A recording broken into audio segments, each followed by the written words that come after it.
ओम शांति। 11 अक्टूबर 2025 के ईश्वरीय महावाक्य है। पहले सुनते हैं मुरली का मुख्य पॉइंट्स। बाबा ने कहा, तुम्हारा मुख्य फर्ज है सबको स्थायी सुख और शांति का रास्ता बताना। स्वयं शांति में रहकर ही शांति की बख्शिश देनी है। मनुष्य चाहे कितनी भी आशीर्वाद ले, स्थायी शांति नहीं मिल सकती, क्योंकि देने वाला एकमात्र बाप ही है, बाकी सब सीमित हैं। यह सृष्टि का झाड़ 5000 वर्ष का है। इसकी आयु एक्यूरेट है। इसमें 1 सेकंड का भी फर्क नहीं हो सकता। ड्रामा सटीक रिपीट होता है। बाप भी अपने निश्चित समय पर ही आते हैं, इसमें कोई चूक नहीं। इस गुण रहस्य को समझने के लिए बेहद की बुद्धि चाहिए। आधा कल्प सुखधाम और आधा कल्प दुखधाम रहता है। यह सृष्टि चक्र हुबहू रिपीट होता है, इसमें बदलाव नहीं हो सकता। और अब सुनते हैं महावाक्यों को विस्तार से। मुरली का सार। मीठे बच्चे, तुम्हारा फर्ज है सबको स्थायी सुख और शांति का रास्ता बताना। शांति में रहो और शांति की बख्शीश इनाम दो। प्रश्न है, किस गुह्य राज को समझने के लिए बेहद की बुद्धि चाहिए? उत्तर है, ड्रामा की जो सीन जिस समय चलनी है उस समय ही चलेगी। इसकी एक्यूरेट आयु है। बाप भी अपने एक्यूरेट टाइम पर आते हैं। इसमें 1 सेकंड का भी फर्क नहीं पड़ सकता है। पूरे 5000 वर्ष के बाद बाप आकर प्रवेश करते हैं। पूरे 5000 वर्ष के बाद बाप आकर प्रवेश करते हैं। यह गुह्य राज समझने के लिए बेहद की बुद्धि चाहिए। गीत है, बदल जाए दुनिया न बदलेंगे हम। ओम शांति। रूहानी बच्चों प्रति रूहानी बाप बैठ समझाते हैं, बच्चों को रास्ता बताते हैं शांति धाम और सुख धाम का। इस समय सब मनुष्य विश्व में शांति चाहते हैं। हर एक इंडिविजुअल भी चाहते हैं और विश्व में भी शांति चाहते हैं। हर एक कहते हैं मन की शांति चाहिए। अब वह भी कहाँ से मिल सकती है? शांति का सागर तो बाप ही है, जिससे वर्षा मिल सकता है। इंडिविजुअल भी मिलता है, होलसेल भी मिलता है, यानी सबको मिलता है। जो बच्चे पढ़ते हैं समझ सकते हैं, हम शांति का वर्षा लेने अपना भी पुरुषार्थ करते हैं। हम शांति का वर्षा लेने अपना भी पुरुषार्थ करते हैं, औरों को रास्ता बताते हैं। विश्व में शांति तो होनी ही है, चाहे कोई वर्षा लेने आए व न आए। बच्चों का फर्ज है सब बच्चों को शांति देना है। यह समझ नहीं सकते 2-4 को वर्षा मिलने से क्या होगा। 2-4 को वर्षा मिलने से क्या होगा। कोई को रास्ता बताया जाता है, कोई को रास्ता बताया जाता है, परंतु निश्चय न होने कारण दूसरों को आप समान बना नहीं सकते। जो निश्चय बुद्धि है वह समझते हैं बाबा से हमको वर मिल रहा है। जो निश्चय बुद्धि है वह समझते हैं बाबा से हमको वर मिल रहा है।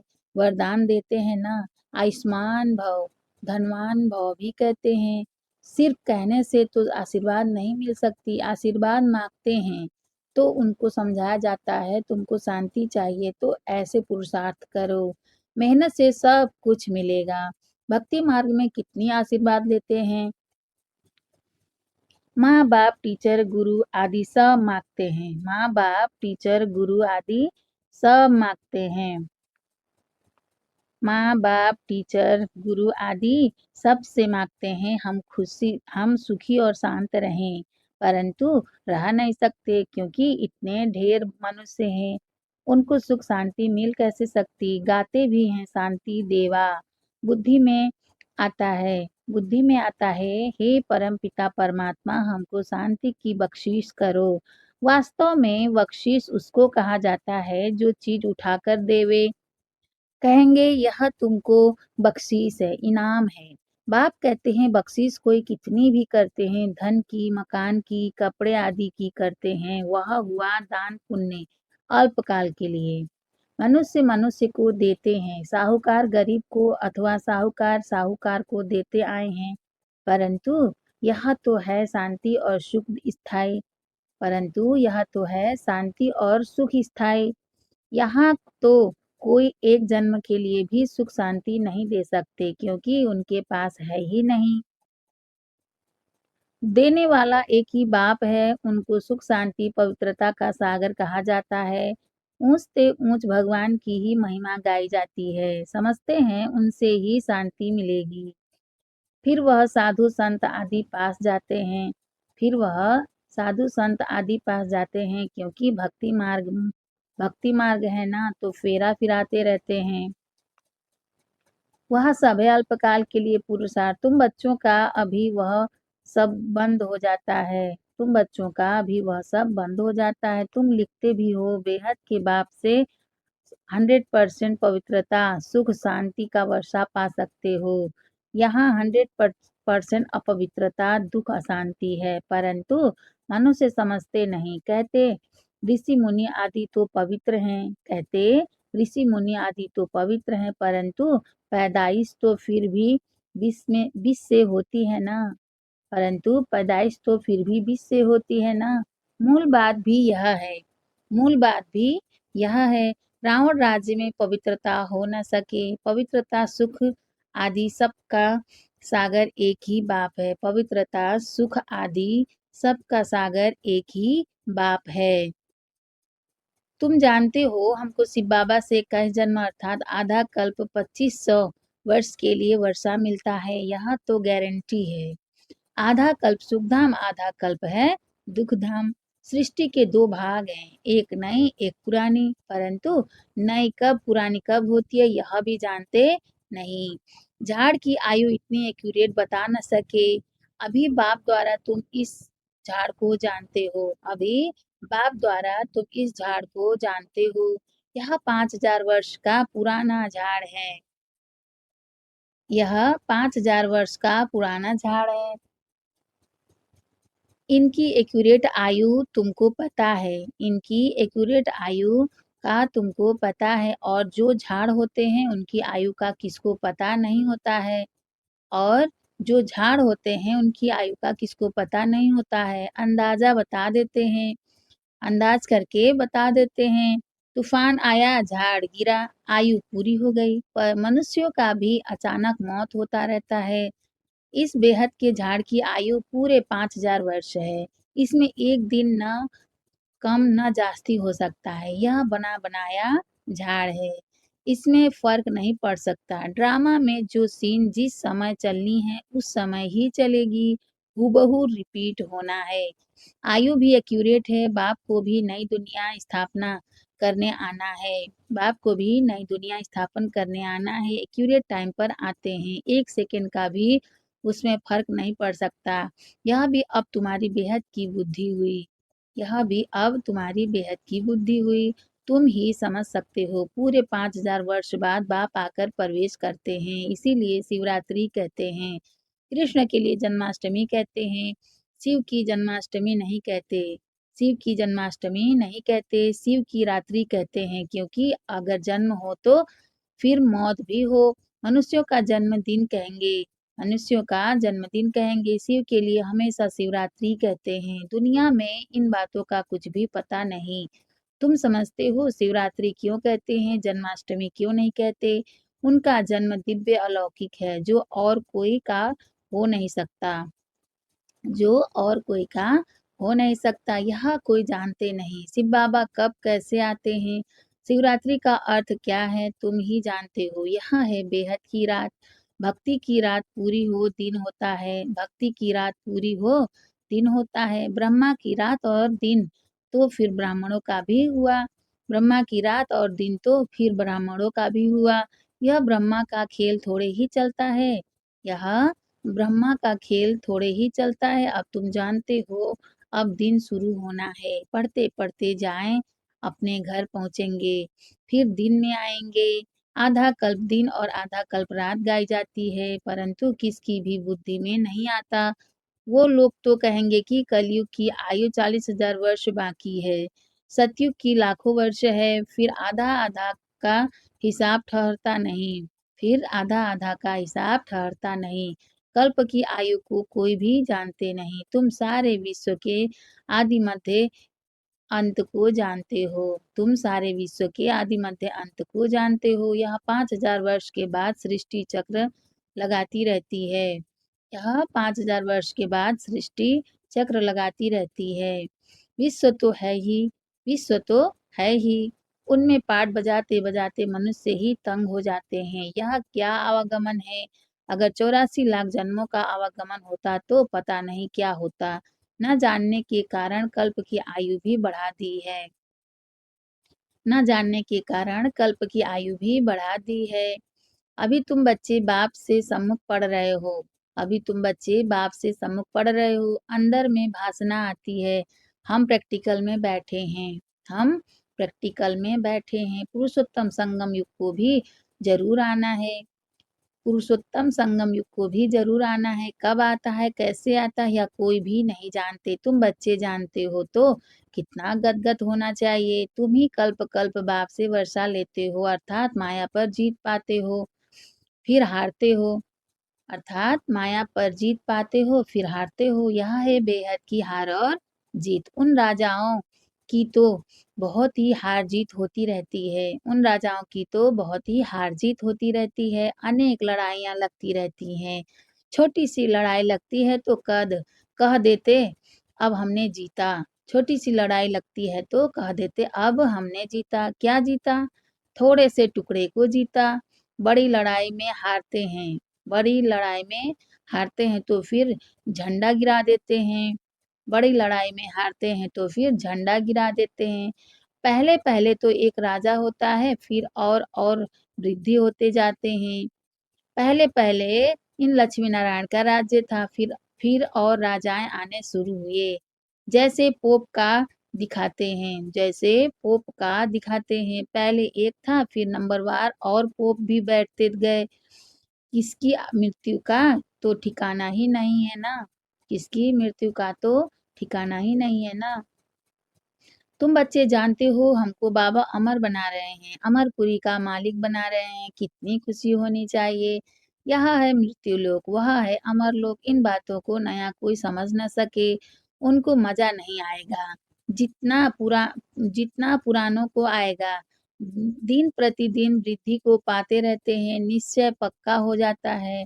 इसमें सहनशीलता भी बहुत होनी चाहिए। यह तो आसुरी दुनिया है। यह तो आसुरी दुनिया है। दुःख देने में देरी नहीं करते, दुःख देने में देरी नहीं करते। तुम्हारी आत्मा कहती है हम अभी बाबा की श्रीमत पर चल रहे हैं। हम संगम युग पर हैं, बाकी सब कलयुग में हैं। हम अभी पुरुषोत्तम बन रहे हैं। पुरुषों में उत्तम पुरुष पढ़ाई से ही बनते हैं। पढ़ाई से ही चीफ जस्टिस आदि बनते हैं ना। तुमको बाप पढ़ाते हैं। इस पढ़ाई से ही अपने पुरुषार्थ अनुसार पद पाते हो। जितना जो पढ़ेंगे उतना ग्रेड मिलेगी। इसमें राजाई की ग्रेड है, इसमें राजाई की ग्रेड है। वैसे उस पढ़ाई में राजाई की ग्रेड नहीं होती है। तुम जानते हो हम राजाओं का राजा बन रहे हैं, तो अंदर में कितनी खुशी होनी चाहिए। हम डबल सिरताज बहुत ऊंच बनते हैं। भगवान बाप हमको पढ़ाते हैं। कभी कोई समझ न सके कि निराकार बाप कैसे आकर पढ़ाते हैं। मनुष्य पुकारते भी हैं, हे पतित पावन आकर हमको पावन बनाओ, फिर भी पावन बनते नहीं। बाप कहते हैं काम महाशत्रु है। तुम एक तरफ पुकारते हो कि पतित पावन आओ। अब मैं आया हूँ कहता हूँ अब मैं आया हूँ कहता हूँ बच्चे पतित पना छोड़ दो, तो तुम छोड़ते क्यों नहीं? ऐसे थोड़े ही बाप तुमको पावन बनाए और तुम पतित बनते रहो। ऐसे थोड़े ही बाप तुमको पावन बनाए और तुम पतित बनते रहो। ढेर ऐसे पतित बनते हैं। कोई सत्य बताते हैं बाबा या भूल भूल हो गई। कोई सत्य बताते हैं बाबा या भूल हो गई। बाबा कहते हैं कोई भी पाप कर्म हो जाए तो फौरन बताओ। कोई सच कोई झूठ बोलते हैं। कौन पूछते हैं? कोई सच कोई झूठ बोलते हैं। कौन पूछते हैं? मैं थोड़े ही एक-एक के अंदर को बैठ जानूँगा। यह तो हो न सके। मैं आता ही हूँ सिर्फ राय देने। पावन नहीं बनेंगे तो तुम्हारा ही नुकसान है।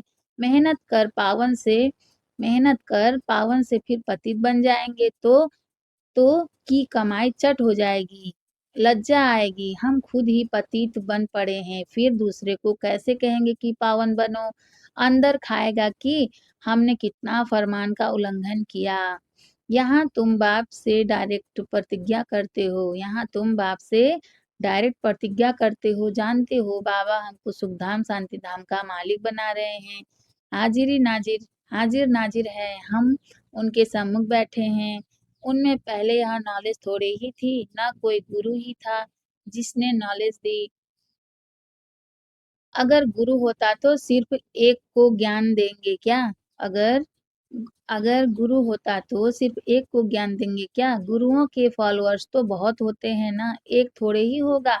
यह समझने की बातें हैं ना, सदगुरु है ही एक, वह हमको रास्ता बताते हैं, हम फिर दूसरों को बताते हैं। तुम सबको कहते हो बाप को याद करो, बस ऊंचते ऊंच बाप को याद करने से ही ऊंच पद मिलेगा। तुम राजाओं के राजा बनते हो, तुम्हारे पास अनगिनत धन होगा, तुम अपनी झोली भरते हो ना।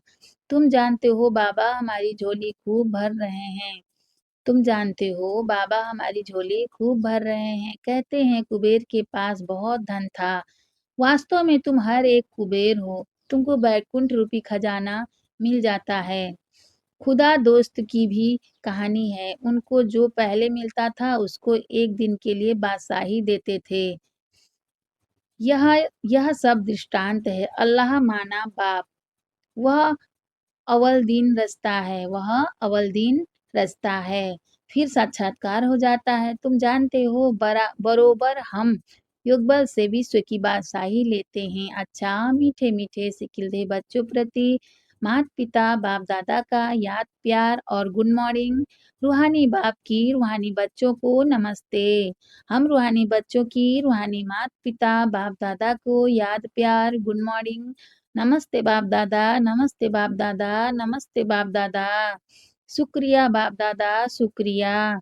वाह बाप दादा, वाह। धारणा के लिए मुख्य सार है, फर्स्ट पॉइंट, इस आसुरी दुनिया में बहुत बहुत सहनशील बनकर रहना है। कोई गाली दे दुख दे तो भी सहन करना है। बाप की श्रीमत कभी नहीं छोड़नी है। सेकेंड पॉइंट, डायरेक्ट बाप ने पावन बनने का फरमान किया है, इसीलिए कभी भी पतित नहीं बनना है। कभी कोई पाप हो तो छिपाना नहीं है। वरदान है, एक एक नामी और इका नामी के पाठ द्वारा हलचल में भी अचल अडोल भाव। एक नामी और इका नामी के पाठ द्वारा हलचल में भी अचल अडोल भाव। विस्तार है, समय परमाणु वायुमंडल अशांति और हलचल का बढ़ता जा रहा है। ऐसे समय पर अचल अडोल रहने के लिए बुद्धि की लाइन बहुत क्लियर होनी चाहिए। इसके लिए समय प्रमाण टचिंग और कैचिंग पावर की आवश्यकता है। इसको बढ़ाने के लिए एक नामी और एकानामी वाले बनो। इकानामी वाले बनो। एक नामी और इकानामी करने वाले बच्चों की लाइन क्लियर होने के कारण बाप दादा के डायरेक्शन को सहज कैच कर हलचल में भी अचल अडोल रहते हैं। स्लोगन है बाबा का, स्थूल सूक्ष्म कामनाओं का त्याग करो। स्थूल सूक्ष्म कामनाओं का त्याग करो, तब किसी भी बात का सामना कर सकेंगे। अव्यक्त इशारे हैं बाबा का, स्वयं और सर्व के प्रति मनसा द्वारा योग की शक्तियों का प्रयोग करो। विस्तार है, अभी मनसा की क्वालिटी को बढ़ाओ तो क्वालिटी वाली आत्माएं समीप आएंगी।